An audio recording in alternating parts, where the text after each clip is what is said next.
እውነት ነው። እንደ ጭምጭምታና እንደ ወሬ የተለያዩ አይነት ከባሽ ትውውቅ እስከ የተለያዩ አይነት ልብ ነክ ፕሮግራሞችን እና የራስ ግራጁዌሽን ድረስ የተለያዩ አይነት ፕሮግራሞችን ይዘናል።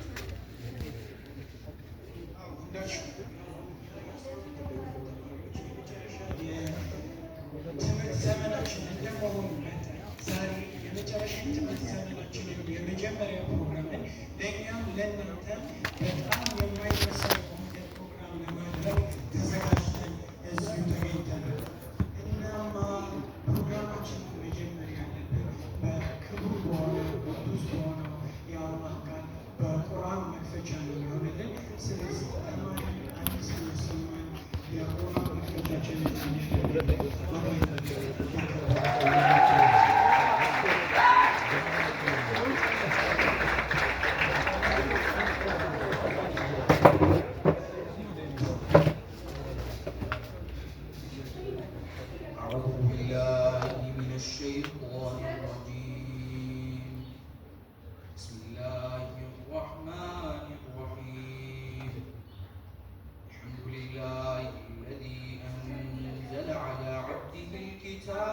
ولم يجعل له عوجا قيما لينذر بأسا شديدا من لدنه ويبشر المؤمنين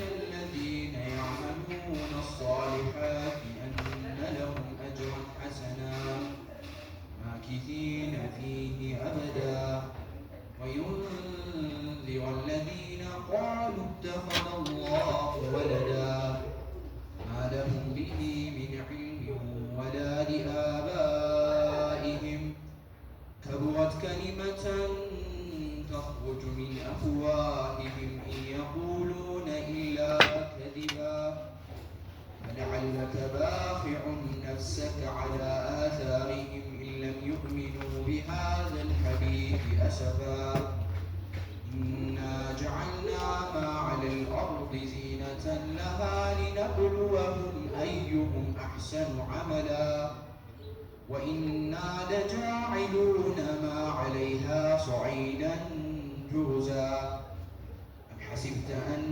أصحاب الكهف والرقيم كانوا من آياتنا عجبا إذ أوى الفتية إلى الكهف فقالوا ربنا آتنا من لدنك رحمة وهيئ لنا من أمرنا رشدا. الله أكبر. الله أكبر.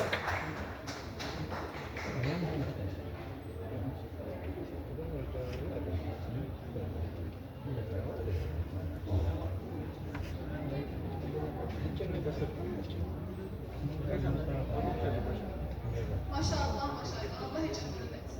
أنت زي ورا الأسبوع.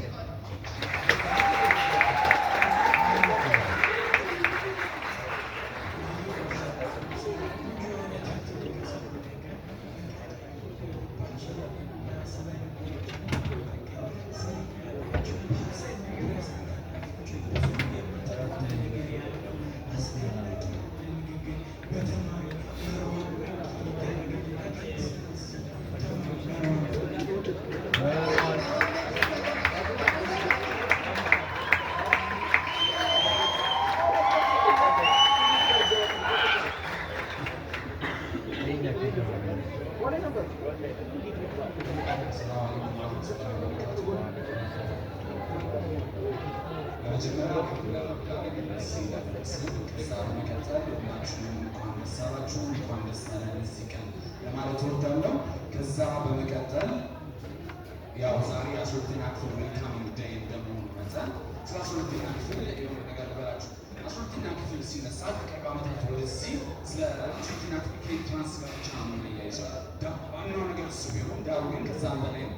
12ኛ ክፍል ማለት ለህይወታችን ትልቅ የሆነ ፋውንዴሽን የምንይዝበት የጥረት የስራ የልፋት እንዲሁም ደግሞ የውጤት የሆነ ትልቅ ዓመት ነው ብዬ አስባለሁ። ታዲያ በዚህ ዓመት ውስጥ ትልቅ የምንቀበላቸው አደራዎችን ይጨምራሉ። ለምሳሌ ግለሰባዊ፣ ማህበረሰባዊ እና ሀገራዊ ትላልቅ አደራዎችን የምንቀበልበትን ዓመት ጭምር ነው ብዬ አስባለሁ። እንግዲህ ምክንያቱም እንደ ጋዜስ ባች ያለን ተልዕኮ ትልቅ ነው። በመጀመሪያ ለመሆን ከዛ በመቀጠል ለማህበረሰባችን ለሀገራችን እንዲሁም ደግሞ ለዓለም ትልቅ ነገር ማበርከት እና ትልቅ የሆነ ተልዕኮና ራዕይ ጭምር ነው። በእርግጠኝነት የምነግራችሁ ነገር ከዚህ ባች ውስጥ ለዘመናት በኢትዮጵያ ውስጥ ሲሰቃዩ በሕክምና እጥረት የነበሩ እናት አባቶቻችን በዚሁ የሚወጡ ስፔሻሊስቶች ዶክተሮች የምንታከምበት የመብራት የሆነ አውቶታችን በዚህ ሀገር በዚህ ትምህርት ቤት ተማሪዎች የሚስተካከልበት ጭምር ነው። ለሀገራችን እድገት ለማህበረሰባችን ከፍታ ግጭት ሲፈጠር በንግግር እንጂ በዱላ የማይፈታ ማህበረሰብ ጭምር የምንፈጥርበት ከዛ ባሻገር በንግግር የምንፈታ ከዛ ባሻገር ደግሞ ለእውቀት ትልቅ ቅድሚያ የሚሰጥ ባችና የተማሪዎች የሰሪዎች ስብስብ ጭምር መሆኑን መግለጽ እወዳለሁ።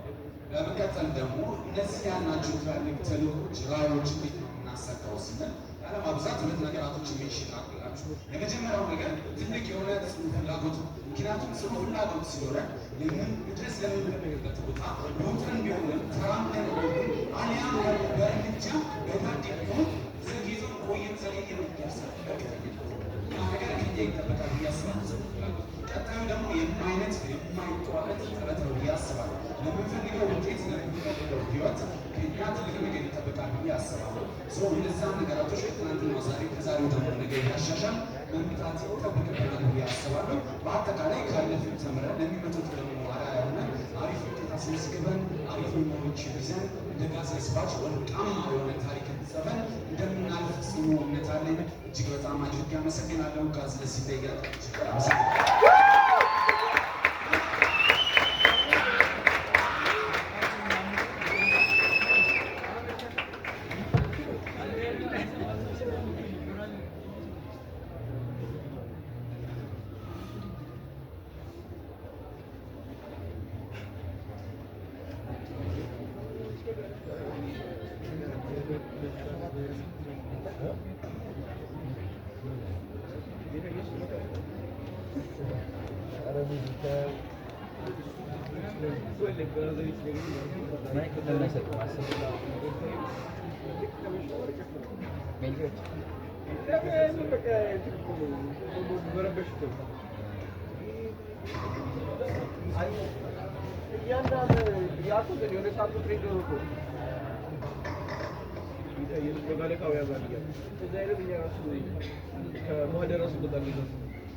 السلام عليكم ورحمة الله وبركاته.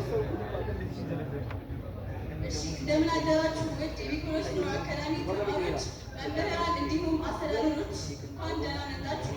ዛሬ ብዙ የተወራለትን ብዙ የተጠበቀውን የ11ኛው የኒኮላስ ባች ተማሪዎችን የጋዜስ ባች ተማሪዎችን በማንሳት በቀላው አመሰግናለሁ። ይህ የጋዜስ ባች 119 ተማሪዎችን የያዘ ትርጉሙ ኮንፊደንት ወይም አይበገሮች ናቸው። እኔነትን ትቶ እኛ ማለት ከጀመረ የሰነበተው የጋዜስ ባች አንድነትና ሀሳብን አለማድረግ ይከብዳል። እኛ ዘንድሮ የ12ኛ ክፍል ተማሪዎች ያልሞከርነው፣ ያላየነው፣ ያልተሳካልን፣ ያልወደድነው አንዳች ነገር አለ ብዬ አላስብም። ግን ምንም ያህል ነገሮች ቢጠሙ ቢያቅቱ አሪፍም ሆነ መጥፎ ሁሌ አንድነት በመሃላችን አይጠፋም። የእኛ ማች በትምህርትም ሆነ በሜዳ ለራሳችን ብቻ ሳይሆን ለሌሎችም ከሌሎችም ውጤት ማምጣት ችለናል። በእግር ኳስ፣ በቅርጫትም ሆነ በእጅ ቴኒስ የ12ኛ ክፍል ተማሪዎችን አናጣም። ስፖርቱ እዚህ ጋር አላበቃም። ታሪክና ውሳስቲ 10ኛ ክፍል እኛ 10ኛ ክፍል ባለን ሰዓት ወይም ደግሞ በአንድ ዓመት ቆይታችን ጊዜ 10ኛ ክፍል ሳለን ከግቢ መምህርና ከአስተዳደር የሚዘጋጀው የትምህርት ውድድር ዋንጫ በእነዛ ኮከብ ተጫዋቾቻችን አማካኝነት መብላታችን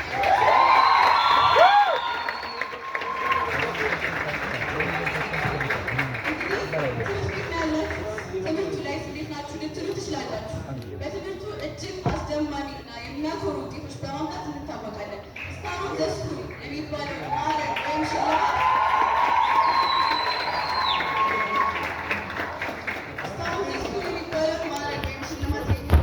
ተማሪዎች እርስ በርስ ሲቀባበሉ ተርፈዋል። ይህ ማች ለራሱ ብቻ ሳይሆን ከውጭ ህብረተሰብ ራሱ የሚጨነቅና የሚያስብ ነው። አንድ ላይ በመሆን ሙስሊም ቤተሰቦቻችንን ቤት ሙሉ ለማድረግ በተቻለ ኃይል ሙሉ እንሞክራለን።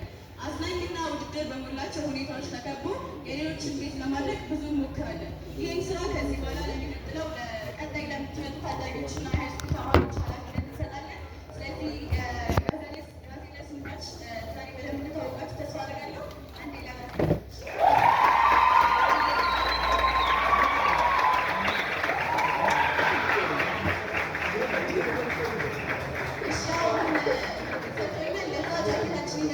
ስለዚህ ሁላችንም ተነስተን በሞራል እንቀበለዋለን ማለት ነው። ጃኬታችንን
ወጣ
ሚስተር ምነው ወደ መድረክ በኖረ ተቀበሉልን።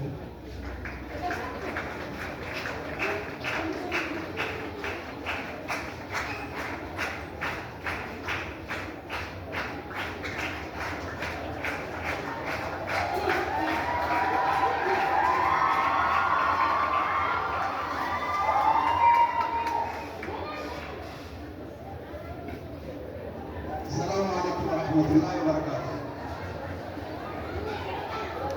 ሳያችሁ ትንሽ ነርቨስ ስለሆንኩኝ እጄን ጊዜ ውስጥ እንዳደርግ ይፈቀድልኝ ይቻላል? ተፈቅዷል ወይስ ላውጣ? ላውጣ። በመጀመሪያ ደረጃ እድሉ ተሰጥቶኝ መጥቼ እናንተ ፊት ሆኜ ትንሽ ንግግር እንዳደርግ ስለተጋበዝኩ ምስጋናዬን አቀርባለሁ። ሁለተኛ መምህራን ደስ ብሎኛል።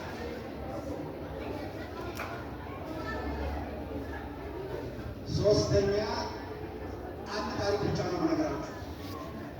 ይህን ታሪክ በደንብ አድርጋችሁ አዳምጡ። እውነተኛ ታሪክ ነው። በቅርብ አንድ ጓደኛ አንድ መጽሐፍ ሰጠኝ። እዚህ መጽሐፍ ላይ መጀመሪያ ላይ አንድ እውነተኛ ታሪክ በአጭሩ አነበብኩኝና ይሄንን ለእናንተ ባጋራ ትልቅ ትምህርት ይኖረዋል ብዬ ትልቅ ትምህርት ስለወሰድኩበት ይዤላችሁ መጥቻለሁ። ሳውዲ አረቢያ ውስጥ የሆነ ነገር ነው። አባትየው ስራ መስራት ፈልጎ ስራውን ለማስጀመር ጥረት አደረገና የምግብ ሬስቶራንት ለመክፈት ፈልጎ የምግብ ሬስቶራንቱን ስራ ጀመረ። ሲጀምር የጀመረው ቢዝነስ እንዳሰበው አልተሳካለትም። ሞከረ 2 ዓመት ታገለ። የሚፈልገውን ያክል ትርፍ ማግኘት ቢያቅተው ተስፋ ሳይቆርጥ እየሰራ እያለ 2 ዓመት እንደሆነው የካንሰር በሽታ ያለውና በ2ኛ ዓመቱ ላይ ሞተ። ሲሞት ልጆቹ 2 ልጆቹ የአባታችንን ህልም ማሳካት አለብን፣ እሱ የጀመረውን ነገር አሻሽሎ መሄድ አለብን ብለው አስቡና ወስነው በተባለው ካተገባቡ ስራ ተጀመሩ። ገበያውን ሳይሆን ውድድሩ ጠንክሮ አዳዲስ ሀሳብና የአሰራር መንገድ ይዘው የመጡ ሰዎች በእርግጥ በማገኘዋቸው ቢሆንም ግን ይሄንን ማስቀጠል አለብን ብለው ያለውን ቻሌንጅ አጓጉተው የአባታቸውን ህልም በእነሱ ጊዜ በእነሱ የአሰራር መንገድ አሻሽለው ስራውን ሰሩት። ስራውን ሲሰሩት ከሁሉም ተወዳዳሪዎች በተሻለ ውጤታማ ሆኑ። ይህን ድርጅት ምን እንደሆነ በልጣችሁ ብዙዎቻችሁ ታውቁታላችሁ። ድርጅቱ አልቤክ ይባላል። አልቤክ የሚባል ሳውዲ ውስጥ ያለ ሳውዲ ብቻ ሳይሆን ብዙ አረብ ሀገራት ውስጥ የሚታወቅ ቼን የዶሮ ምርቶች የሚሸጡበት ድርጅት ነው። ይሄንን ስራ ያስቀጠሉት ልጆች ናቸው። የአባቶችን ህልም አሻሽለው መስራት እንዴት እንደሆነ አጥንተው ያለውን ተጨባጭ ሁኔታ ተገንዝበው ኢኖቬቲቭ የሆነ አይዲያ አምንጭተው በዓለም ደረጃ ታዋቂ የሆነ ስራ መስራት ችሏል። እንደነዚህ አይነት ስራ መስራት የሚችል አቅም እናንተ ውስጥ አለ። ደረጃ በደረጃ አቅማችሁን እያሻሻላችሁ እያሳደጋ እያደረጋችሁ መሄድ የምትችሉ መሆኑን አትርሱ። በተለይ ደግሞ አጠገባችሁ የሚመክሯችሁ ለእናንተ መልካም የሚመኙላችሁ ሁል ጊዜ ለእናንተ ዱዓ የሚያደርጉ ወላጆች አሏችሁ። ከዛ በላይ ደግሞ የእውቀት የክህሎት የጥሩ ስነ ምግባር ተምሳሌት የሚሆኑ ደግሞ መምህራን ሁል ጊዜ ከእናንተ ጋር ነው። ይሄንን ይዛችሁ ትልቅ ህልም ኖሯችሁ ያንን ህልማችሁን ለእናንተ ለአካባቢያችሁ ብቻ ሳይሆን ለአገር ከዛም አለፍ ብሎ ለዓለም የሚጠቅም መልካም ነገር መስራት እንደምትችሉ አትርሱ። የሚያግዛችሁ አባቶች አጠገባችሁ ብዙ የሚያግዛችሁ አለ።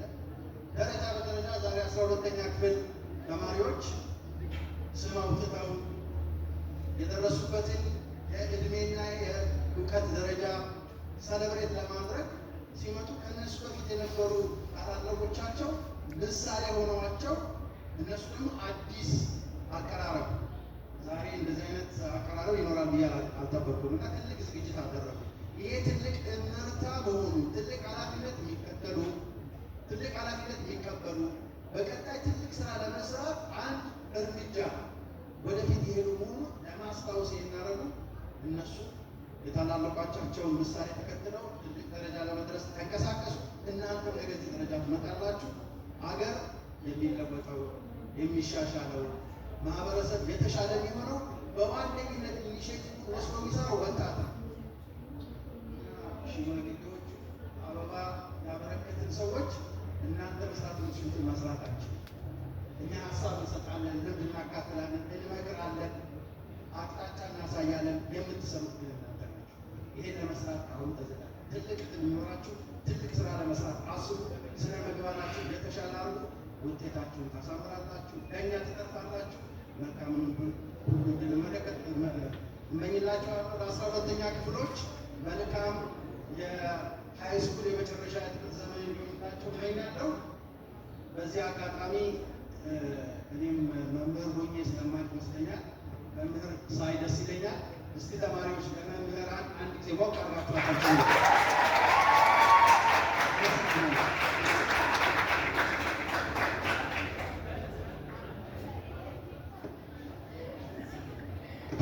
እሺ፣ በጣም ጥሪያችንን አክብሮ ስለመጣልን በጣም እናመሰግናለን። አንድ ጊዜ ሞራል ይቀር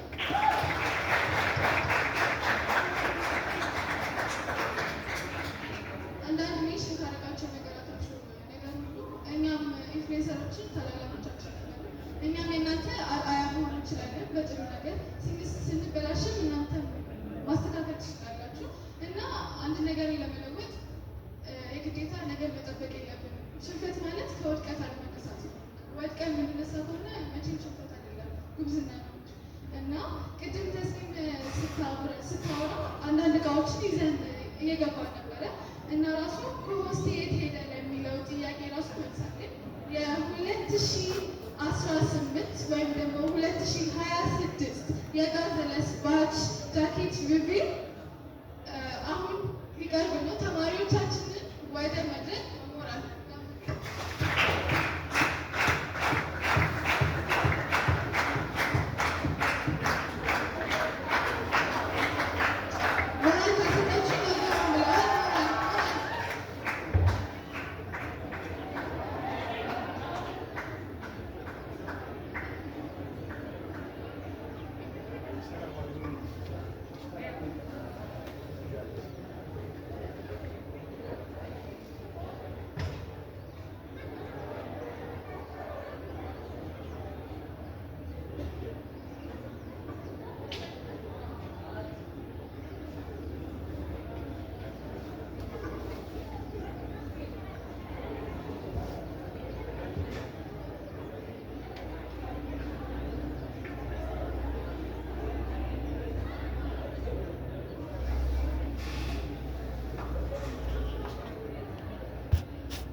ልብሱን የሚያሳዩ ሰዎች እየተመጡ ስለሆነ እባካችሁ በሞራል ተቀበላችሁ።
አሪፍ አሁን